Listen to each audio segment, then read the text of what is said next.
ពាក់ព័ន្ធទៅនឹងព័ត៌មានមួយទៀតដែលអ្នកងារយើងខ្ញុំទើបតែផ្ដល់ជូននៅឯខេត្តឧត្តរមានជ័យនៅវិញគឺប្រជាពលរដ្ឋមានចំនួនរហូតដល់14គ្រួសារបានតវ៉ាចំពោះ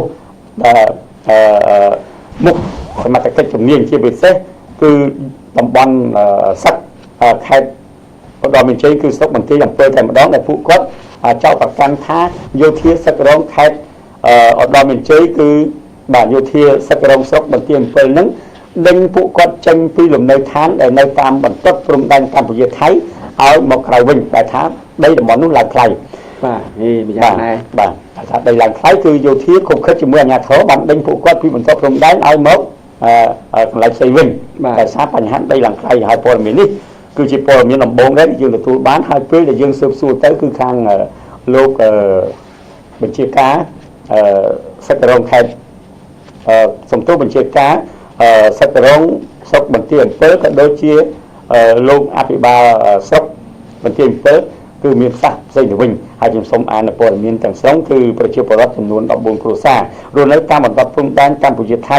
នៅក្នុងភូមិជប់កគីខាងកើតឃុំបេងស្រុកបន្ទាយអំពើខេត្តឧត្តរមានជ័យកំពុងតែទទួលរងនឹងការបណ្តេញចេញនិងរុះរើលំនៅឋានទីតាំងដែលពួកគាត់ធ្លាប់រស់នៅពីសំណាក់អាជ្ញាធរស្រុកបន្ទាយអំពើទៅរកគ្នាជាមួយនឹងយោធាសឹករង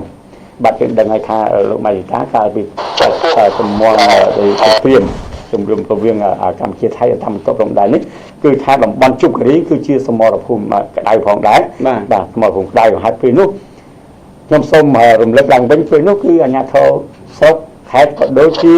តំបន់ប្រតិបត្តិការសឹកខេត្តបានអំពាវនាវដល់ប្រជាពលរដ្ឋយើងបាទឲ្យទៅរស់នៅតាមបន្ទាត់ព្រំដែនដើម្បីជាខ្សែបន្ទាត់ជួរមុខបាទជួរមុខក្នុងការទប់ស្កាត់ការឈ្លានពានពីសំណាក់បរទេសដូច្នេះហើយប្រជាពលរដ្ឋមួយចំនួនគាត់បានទៅរុករៀនសង្គ្រាមកាន់កាប់ដីធ្លីមួយចំនួននៅតាមបណ្ដោះព្រំដែននេះ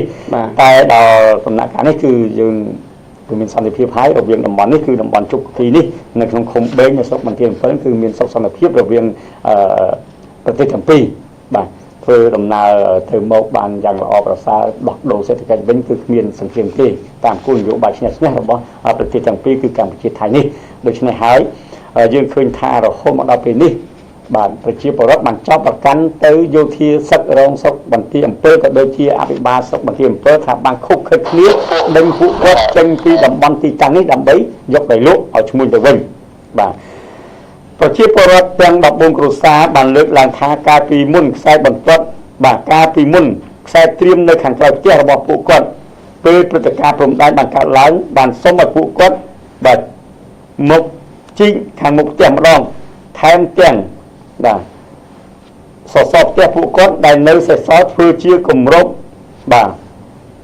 ត្រង់សេទៀតផងបាទគេថាការពីសង្គ្រាមនេះគឺប្រជាពលរដ្ឋហ្នឹងគឺនៅខាងមុខខ្សែត្រៀមសមត្ថកិច្ចយើងគឺនៅខាងក្រៅផ្ទះគាត់វិញបាទតែពេលដែលភ្នាក់ងារយើងសួរទៅលោកអនុសេនាធិមិនគឿនដែលជាមេបញ្ជាការកងអនុសេនាធំការពារព្រំដែនលេខ10នៃសឹករងស្រុកបន្ទាយអំពើបានដឹងថាការបង្ខិតបង្ខំឲ្យប្រជាពលរដ្ឋរុះរើចេញនេះជាបទបញ្ជារបស់ថ្នាក់លើដោយពលរដ្ឋទាំង14គ្រួសារនេះរស់នៅខាងមុខខ្សែត្រៀមនៃការប្រយុទ្ធនិងជាតំបន់សបាទគាត់បានថាប្រជាពលរដ្ឋរស់នៅក្នុងថ្ងៃហ្នឹងគឺថាជាតំបន់សទេហើយជាមុខខ្សែត្រៀមទៀតបាទបើសិនជាមានហេតុការណ៍អីកើតឡើងគឺពិបាកនឹងការពារសុខសុវត្ថិភាពរបស់ប្រជាពលរដ្ឋទាំង14គ្រួសារនេះហើយទាំង14គ្រួសារមិនដឹងថាមានសមាជិកគ្រួសារប្រមាណអ្នកនោះទេបាទអញ្ចឹងលោកមេបញ្ជាការកងអនុសេនាធំការពារព្រំដែនលេខ10នេះគាត់បានបញ្ជាក់ថាប្រជាពលរដ្ឋទាំង14គ្រួសារនេះគាត់រស់នៅបច្ចុប្បន្នគឺនៅជួរមុខបន្ទាត់ខ្សែត្រៀមទៅទៀតហើយក៏ជាតំបន់សរវាងប្រទេសទាំងពីរដែលយើងមិនទាន់បានធ្វើការជាក់លាក់ណាមួយរវាងខ្សែបន្ទាត់នៃប្រទេសទាំងពីរផងដូច្នេះដើម្បីជៀសវាងនៅការកើតឡើងជាថាហេតុណាមួយដូចជាការល្បាតបាទការត្រួតពិនិត្យផ្សេងៗនោះធ្វើឲ្យប៉ះពាល់ដល់ការរស់នៅការងារបង្កបង្កើនផលរបស់បងប្អូនដូច្នេះហើយទើបថ្នាក់លើបានបញ្ជាឲ្យបងប្អូនប្រជាពលរដ្ឋទាំង14គ្រួសាររុះរើលំនៅឋានមកខាងក្រោយខ្សែត្រៀមទៅវិញនៅក្នុងឱកាសនេះដែរគឺលោកហាំងមេងដែលជាអភិបាលស្រុកបន្ទាយអំពើក៏មានប្រសាសន៍ដូចនឹងលោកមេបញ្ជាការនេះដែរ គឺមានគោលបំណងតម្រូវឲ្យប្រជាពលរដ្ឋចាក់ចេញពីតំបន់ខាងលើនេះតែម្ដងប៉ុន្តែពលរដ្ឋចោទថាខាងយោធានិងអាជ្ញាធរបានទៅរើគ្នានិងមានបំណងតែមួយគត់គឺយកដីរបស់ពួកគាត់លក់ឲ្យក្រុមហ៊ុនកាស៊ីណូពួកគាត់បន្តថាពេលមានសង្គ្រាមហើយពួកគាត់មកនៅពេលដីមានហាងឆេងដេញពួកគាត់ទៅវិញបាទនេះគឺជាប្រការមួយគួរឲ្យកត់សម្គាល់ផងដែរដោយសារប្រជាពលរដ្ឋយើងដែលគាត់ចោទថាដោយសារពេលនេះដីឡើងថ្លៃទៅប្រជាពលរដ្ឋអាជ្ញាធរមានសមត្ថកិច្ចក៏ដូចយោធាក៏ដូចជាអាជ្ញាធរស្រុកនោះបានដេញពួកគាត់ឲ្យមករស់នៅកន្លែងផ្សេងវិញហើយគាត់ថាដោយសារដីនឹងឡើងថ្លៃលក់ឲ្យកាស៊ីណូទើបដេញពួកគាត់បាទនេះជាព័ត៌មានដំបូងដែលយើងទទួលបានពីខេត្តឧត្តរមានជ័យហើយសង្ឃឹមថាករណីប្រជាពលរដ្ឋទាំង14គ្រួសារនេះឯកឧត្តមអភិបាលខេត្តគឺឯកឧត្តមសថាវីនឹងត្រួតពិនិត្យបញ្ហានេះផងដែរថាតើគួរទុកឲ្យប្រជាពលរដ្ឋរស់នៅក្នុងតំបន់នេះឬក៏ជាតំបន់នេះធ្វើយ៉ាងណានោះតំបន់អភិវឌ្ឍយ៉ាងណាណីនោះគឺជារឿងរបស់អាជ្ញាធរខេត្តដូច្នេះហើយសូមភ្នាក់ងារយើងនៅស្តុកបន្ទាយមានជ័យខេត្តឧត្តរមានជ័យនេះវាតាមដានព័ត៌មាននេះជាថ្មីទៀតដើម្បីផ្សាយជូនដល់សាធារណជនថាតើពេលសង្គ្រាមហេតុអីគាត់នៅបានបាទពេលសុខសន្តិភាពហើយហេតុអីគាត់ដេញពួកគាត់នេះជារឿងមួយគួរឲ្យកត់សម្គាល់ជនរបស់ CPN យើងខ្ញុំហើយជាបន្តទៀតនេះលោកម៉ាយតាមនឹងមានព័ត៌មានអ្វីជម្រាបជូននៅវគ្គទី2នេះបាទជាបន្តខ្ញុំសូមជូនព័ត៌មានមួយតាក់ទងទៅនឹងខេត្តបន្ទាយមានជ័យដដែលបាទគឺប្រជាពលរដ្ឋបានរាយការណ៍មកថានៅច្រកស្រុកស្វាយជែកមានគ្រឿងចាក់និងរថយន្តចង្កូតស្ដាំកំពុងតែហូរចូលយ៉ាងច្រើនហើយអាជ្ញាធរនៅទីនោះអត់មានការទប់ស្កាត់ហើយជាពិសេសក៏មានការបើកភ្លើងខៀវពីមេបញ្ជាការព្រំដែននៅទីនោះផងដែរបាទអញ្ចឹងអត្ថបទនេះគឺខ្ញុំសូមអានតែម្ដងមានសេចក្តីរាយការណ៍ពីឃុំស្លក្រាមស្រុកស្វាយជែកបានឲ្យដឹងថាកន្លងទៅថ្មីៗនេះនៅច្រករបៀងក្នុងតំបន់មួយនេះមានលួចនាំចូលម៉ូតូកិច្ចពន្ធគ្រឿងចាក់ត្រាក់ទ័ររថយន្តចង្កូតស្ដាំនិងរថយន្តកិច្ចពន្ធជាច្រើនប្រភេទដែលសមត្ថកិច្ចពាក់ព័ន្ធចាត់វិធានការបង្ក្រាបដែរតែបែរជាមានក្រុមមន្ត្រីយោធាកូនចៅលោកខួនជឿនបានប្រើល្បិចកាន់កាភ្លើងគ្រប់ដៃស្ទាក់ព័ទ្ធរថយន្តចង្កូតស្ដាំនោះហើយអះអាងថាជារថយន្តដែលត្រូវចោលលួចពីទឹកដីថៃចូលមកប្រទេសកម្ពុជាទោះជាយ៉ាងណាល្បិចកលខាងលើនេះគឺជារឿងមិនអាចបិទបាំងបានទេព្រោះមន្ត្រីយោធាក្នុងអង្គភាពកងល្បាតលេខ503មួយចំនួនបានបង្ហើបឲ្យដឹងថាលោកផ្កាយមួយខួនជឿនគឺជាអ្នកខុបខិតបើកដៃឲ្យឈ្មួញនាំចូលរថយន្តចង្កូតស្ដាំនិងទំនិញកិច្ចពន្ធយ៉ាងច្រើនដើម្បីបានផលប្រយោជន៍សេចក្តីរាយការណ៍បានបន្តថាលោកខួនជឿនមេបញ្ជាការកងល្បាតព្រំដែនលេខ503ចំណុះឲ្យយុទ្ធភូមិភាគ5ឈរជើងនៅខ្សែបន្ទាត់ព្រំដែនក្នុងស្រុកស្វាយជែកកំពុងខុបខិតឲ្យមានបទល្មើសនាំចូលរថយន្តចង្កូតស្ដាំក្នុងតំបន់ដែលខ្លួនគ្រប់គ្រងយ៉ាងក៏គ្លើនគ្មានញញើតអ្វីទាំងអស់ចំណែកលោកប៊ុនសេងមេបញ្ជាការយុទ្ធភូមិភាគទី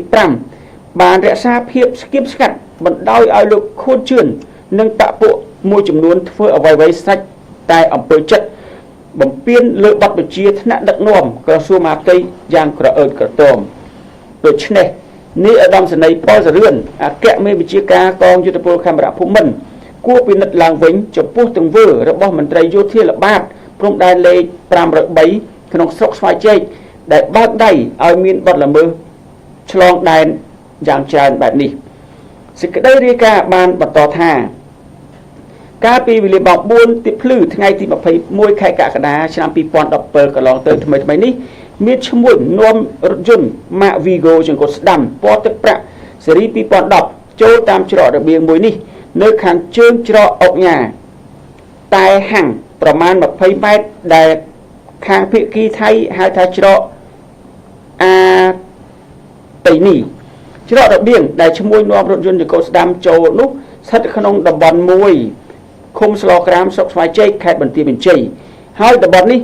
គ្រប់គ្រងដោយលោកខួនជឿនមេបញ្ជាការកងល្បាតលេខ503ចំណុះយុទ្ធពលភាគទី5នៅច្រកនេះ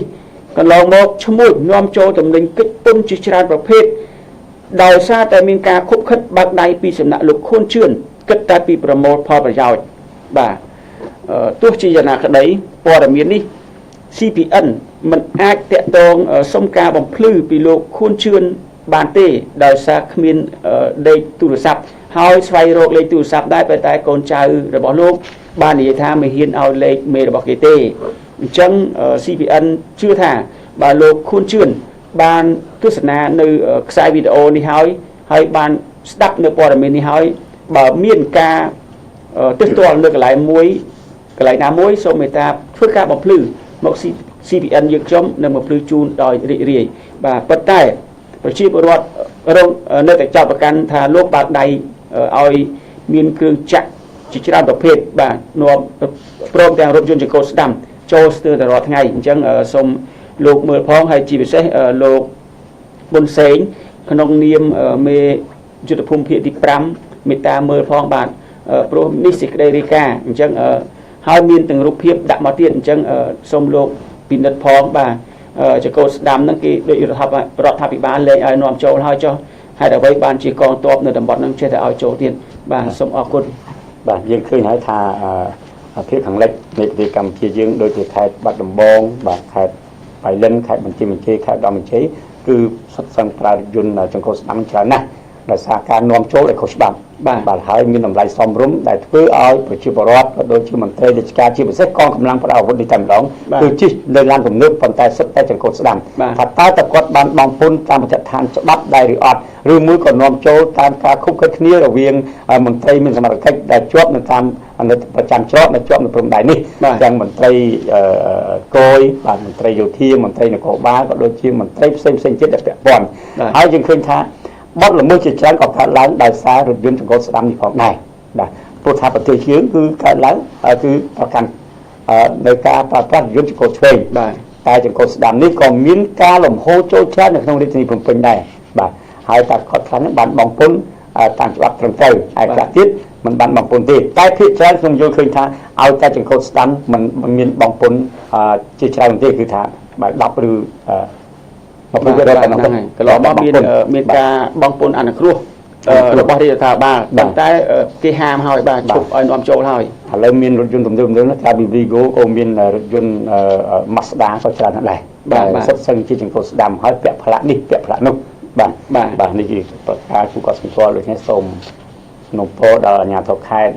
គណៈបញ្ជាការឯកភាពខេត្តក៏ដូចជាតំបន់ប្រតិបត្តិការសឹកខេត្តបាទក៏ដូចជាមន្ត្រីប្រចាំច្រករបៀងនានាមេត្តាបាទត្រួតពិនិត្យ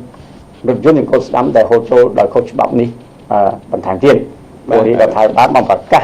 ទៀតថាយើងបញ្ឈប់ការនាំចូលរថយន្តចង្កូតស្ដាំហើយព្រោះថាបច្ចុប្បន្ននេះ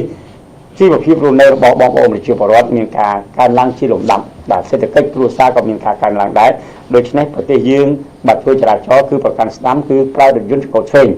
តែឲ្យលោកដែលនាំចូលចង្កូត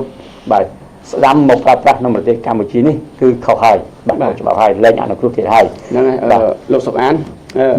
រឿងរថយន្តនេះខ្ញុំនឹកឃើញរឿងមួយបាទកន្លងមកខ្ញុំចេះតែចង់និយាយប៉ុន្តែចេះតែភ្លេចបា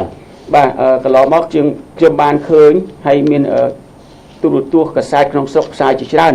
លើករណីមន្ត្រីគយចាប់រថយន្តទំនើបនៅកណ្ដាលរាជធានីភ្នំពេញបាទរថយន្តទំនើបសិតតែសេរី2017 2016បាទអញ្ចឹងហើយបានខ្ញុំចេះតែឆ្ងល់ថាតើរថយន្តហ្នឹងគេដាក់កប៉ៅមកពីក្រៅប្រទេសឬក៏យ៉ាងម៉េចឬក៏ដាក់វ៉ាលីមកអានេះគឺជាភាពអសកម្មរបស់មន្ត្រីគយមន្ត្រីពាក់ព័ន្ធទាំងអស់ព្រោះឡានទាំងអស់ហ្នឹងមកសិតតាមកុងតឺន័រឬមកតាមច្រករបៀងផ្សេងអញ្ចឹងទៅប៉ុន្តែបើឡានទំនើបសិតដាក់កុងតឺន័រមកហើយបាទតាមកប៉ាល់តាមអីមកអញ្ចឹងហើយអញ្ចឹងសួរថាមន្ត្រីគយតាមច្រកទាំងអស់យកភ្នែកទៅទុកណាព្រោះឈ្មោះទាំងអស់ហ្នឹងមិនមែននាំឡានហ្នឹងមកដាក់កប៉ៅឬដាក់ក្រោមស្បែកជើងយកមកបានទេឡានហ្នឹងគឺសិតតែឡាននាំចូលមកតាមព្រំដែនតាមក្រៅប្រទេសទាំងអស់ហើយបើចាប់គេនៅកណ្ដាលក្រុងបើខ្ញុំធ្វើគយវិញខ្ញុំខ្មាស់គេលោកសុអានខ្ញុំខ្មាស់គេមែនទេមិនគួរណាមកចាប់នៅកណ្ដាលក្រុងទេគួរតែចាប់នៅតាមច្រកនាំចូលទាំងអស់គឺគេហៅថា